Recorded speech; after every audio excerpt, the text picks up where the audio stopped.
Emily Carter stood at the altar in a beautiful white wedding dress, her hands calmly folded in front of her.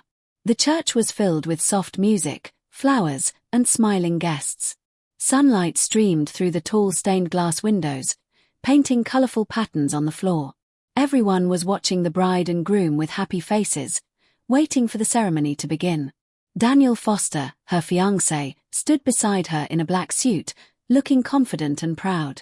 He smiled at the guests as if everything in his life was perfect. To everyone in the church, they looked like the perfect couple, successful, beautiful, and deeply in love. The priest opened his book and smiled warmly at them. "Dearly beloved, we are gathered here today to witness the union of Daniel and Emily." Emily looked calm, but inside her heart was completely different. She wasn't nervous like most brides. She wasn't excited either. She was waiting for the right moment. The priest continued speaking about love, trust, and honesty. Daniel gently squeezed Emily's hand and smiled at her, pretending to be loving and caring. Emily looked at him and gave a small smile back, but her eyes were cold and steady. Then the priest reached the important part of the ceremony. "If anyone here has any objection to this marriage, speak now or forever hold your peace." The church became completely silent. Everyone expected silence, smiles, and then vows. But instead, Emily slowly raised her hand. "I have an objection," she said calmly. A wave of whispers spread across the church. Daniel looked at her suddenly, confused and nervous. "Emily, what are you doing?" he whispered. She did not answer him. Instead, she reached into her small wedding purse and took out her phone. The guests watched in confusion as she walked toward the priest and handed him the phone. "Father," she said politely, "please play this recording for everyone." The priest looked surprised. "Are you sure, my child?" "Yes," Emily replied calmly. "Everyone needs to hear this before this wedding continues." Daniel's face slowly lost its color. "Emily, stop this nonsense," he said quietly but angrily. "This is not funny." Emily stepped back and looked at him quietly. "No, Daniel," she said softly. "This is not funny at all." The priest pressed the play button. For a few seconds, there was only silence. Then Daniel's voice filled the church through the speakers. "Don't worry, babe," the recorded voice said. "I'm only marrying Emily for her money and her family connections. After the wedding, I'll find a way to divorce her. Just be patient." A woman's voice replied on the recording, laughing softly. "You better not fall in love with your rich bride." Daniel's recorded voice laughed. "Love? Please. She's just a business deal." The recording ended. The church was completely silent. No one moved. No one spoke. Daniel looked frozen, his face pale, his eyes wide with shock. Slowly, all the guests turned to look at him. And Emily just stood there, calm and silent, watching his perfect world collapse. A year before the wedding day, Emily Carter and Daniel Foster were known as one of the most admired couples in the city. Emily was kind, intelligent, and graceful. She came from a respectable and wealthy family that owned several successful businesses, but she never acted proud or arrogant. She worked in her family's company and treated everyone with respect, from managers to office assistants. People loved her because she was humble despite her wealth. Daniel Foster, on the other hand, was charming, confident, and very ambitious.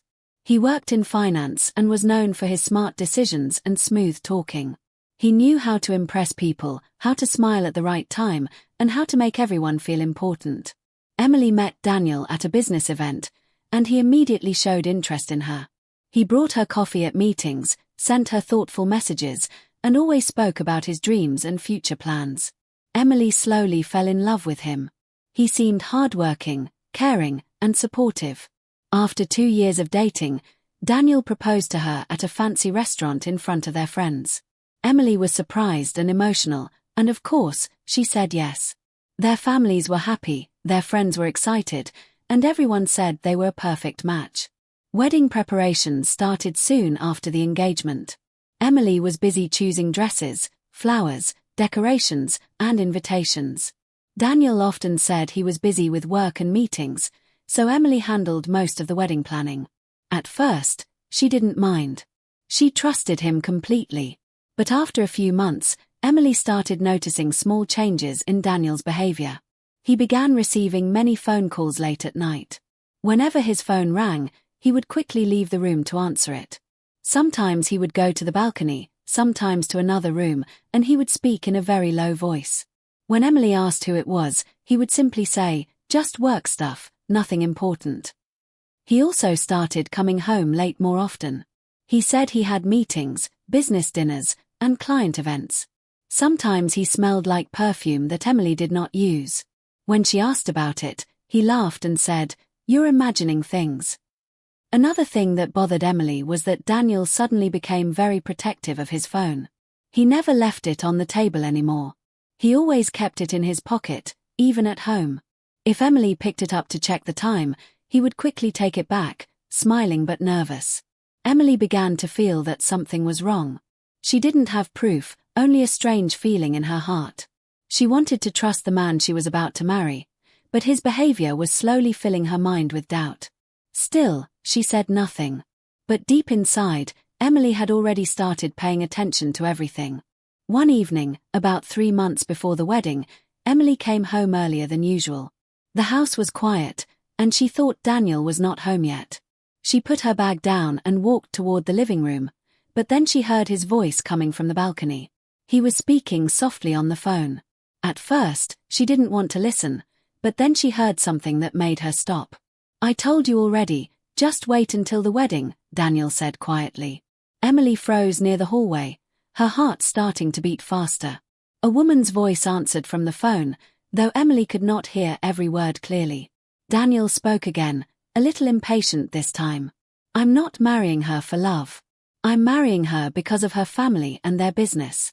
After the wedding, everything will be easier for us." Emily felt like the ground disappeared under her feet. Her hands started shaking. She could not believe what she was hearing. She accidentally made a small noise when she stepped back, and Daniel quickly turned around. When he saw Emily, he immediately ended the call. "Oh, you're home early," he said, trying to smile. "That was just a work call." Emily looked at him, trying to read his face. "Work call? You were talking about a wedding and waiting." Daniel laughed nervously. "It's a client's wedding project. They're investing in an event company. You misunderstood." Emily forced a small smile and nodded, but inside, she knew something was very wrong. Daniel spoke too fast, and his eyes looked nervous. For the first time, she truly felt that he was lying to her. After that day, Emily became very quiet and observant. She didn't ask many questions anymore. Instead, she watched, listened, and waited. She noticed he smiled at his phone when messages arrived. She noticed he sometimes left the room to answer calls even when they were having dinner. A few days later, Emily finally decided to find the truth. One night, Daniel was in the shower, and his phone started ringing on the bedside table. Emily looked at the screen. There was no name, only a number. She quickly picked up her own phone and started recording. Then she answered his phone quietly and did not say anything. A woman's voice came from the other side. "Daniel, why are you not talking? Are you with her?" Emily's heart broke at that moment, but she stayed silent and continued recording. The woman continued speaking. "You promised after the wedding we will travel together. I don't like hiding like this."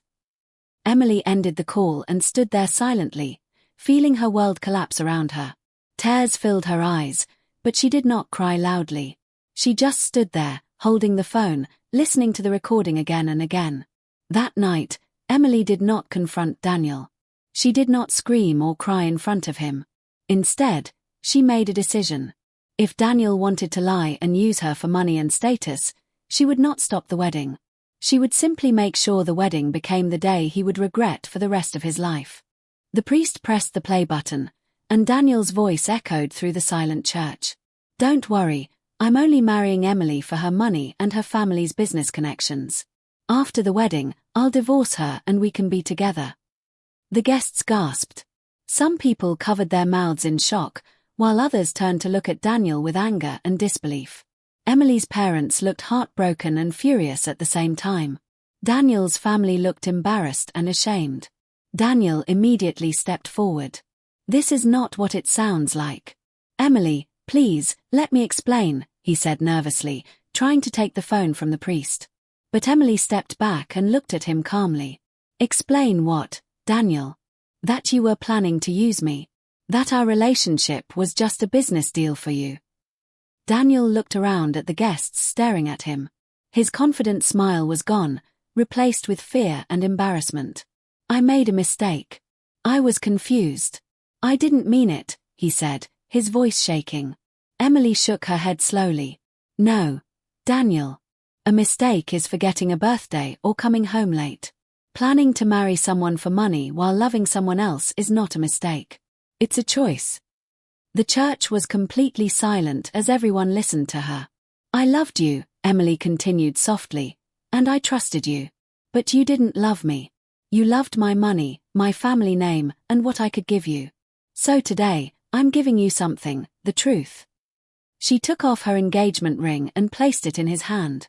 "The wedding is cancelled," she said calmly. Without shouting, without crying, and without looking back, Emily turned and started walking down the aisle alone. Her father quickly followed her, putting a protective arm around her shoulders. The guests moved aside silently as she walked out of the church with dignity and strength. Months later, Emily focused on her work and helped expand her family business. She became stronger, more confident, and happier. She learned that losing the wrong person sometimes makes room for a better life. As for Daniel, his reputation was destroyed. His relationship with his mistress did not last long, and many people no longer trusted him in business or in life. Moral: lies and betrayal may stay hidden for a while, but the truth always finds a way to come out. And self-respect is more important than any relationship. After discovering the truth, Emily changed, but no one noticed. She still smiled, still went to wedding meetings, still tried on dresses, and still discussed flowers and decorations with excitement. To everyone around her, she looked like a happy bride preparing for the most important day of her life. Only Emily knew that the wedding was no longer about love. It was about truth. She saved the recordings in multiple places, on her phone, on her laptop, and even sent a copy to her best friend, Sarah, just in case something happened to her phone. She did not want to take any risks. Daniel continued his secret calls and late-night messages, completely unaware that Emily knew everything. Sometimes he would hug her and talk about their future house, their future vacations, and their future children. Emily would just smile and nod, but inside, she felt nothing. The man she loved no longer existed in her heart. Now, he was just a stranger she was about to expose. A week before the wedding, Daniel gave her an expensive necklace as a gift. "For my beautiful future wife," he said, smiling proudly. Emily looked at the necklace and then at him. "Thank you," she said softly. She wondered if he felt any guilt at all, but his face showed nothing but confidence. The wedding day finally arrived. The church was beautifully decorated with white roses and candles. Guests arrived wearing elegant clothes, smiling and talking happily. Emily's family welcomed everyone warmly, proud and excited. Daniel walked around greeting guests, shaking hands, and acting like the perfect groom. Emily arrived at the church in her wedding dress, looking calm and beautiful. Her father walked her down the aisle slowly while soft music played in the background. All the guests stood and smiled as she walked toward Daniel. He looked at her with admiration, but Emily's face remained calm and unreadable. She was not nervous. She was not excited. She was ready. The ceremony began, and the priest started speaking about love, loyalty, and honesty. Emily almost found it ironic, but she stayed quiet. Then came the important moment. The priest looked at the guests and said, "If anyone objects to this marriage, speak now or forever hold your peace." Emily slowly took a deep breath and stepped forward. "I object," she said clearly. The entire church became silent. Guests looked at each other in confusion. Daniel turned to her quickly, his face full of shock. "Emily, what are you doing?" he whispered angrily. She did not answer him. Instead, she reached into her purse, took out her phone, and walked toward the priest. "Father," she said calmly, "please play this recording for everyone." The priest looked confused but took the phone. Daniel suddenly looked nervous. "Emily, stop this right now," Daniel said quietly through his teeth. "You're embarrassing yourself." Emily looked at him calmly and said, "No, Daniel. The truth is just about to begin."